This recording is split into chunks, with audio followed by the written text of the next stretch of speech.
can usually tell the difference between when somebody's using an effect in Photoshop and actually using a lens that creates blur or creates focus effects. So aesthetically, I think it's more pleasing to create it from a lens. And also creating it on site in camera, it has a way of clarifying your vision and making the images stronger, I think, because you're creating exactly what you want at the time on site. So I like the Lensbaby products because they're different, and you get to play with blur and focus in different ways that you can't with other types of lenses.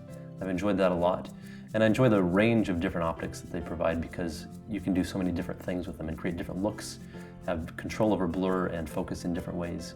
And these new lenses that are coming out, I think, are really exciting because they expand the potential for photographers and the arsenal that we have to work with to create the images that we dream of and want to make reality. I really love working with focus and being able to tilt and shift focus, and the ability that gives me as part of my visual language to focus the viewer's attention on particular areas in an image. I also like the fact that I can control the blur, I can control what's out of focus, and I think blur and things out of focus are oftentimes just as beautiful as things that are in focus. So those are reasons that I use different lenses like Lensbabies or a tilt shift lens or a view camera for different series that I work on. I'm really excited about the Edge 80. I've been asking for this lens for a long time from Lensbaby because it's a way for me to work with a digital camera and create effects that I could only previously create with a 4x5 or a lens of that sort on bigger cameras.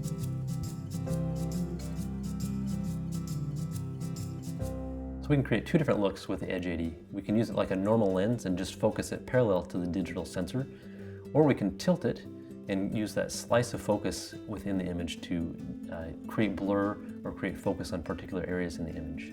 With a tiltable lens, we can tilt the lens around, and so our focus plane also becomes tilted at an angle. And so that allows us to focus our attention on particular areas in the image, say for instance on the eyes or a piece of jewelry. It also allows us to create blur and create really beautiful effects with blur that we couldn't if we were working with a straight parallel lens.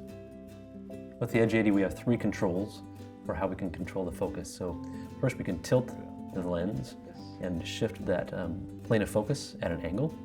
The second control we have is working with our aperture. By adjusting the aperture to say f/22, we'll have a much deeper depth of field at that angle.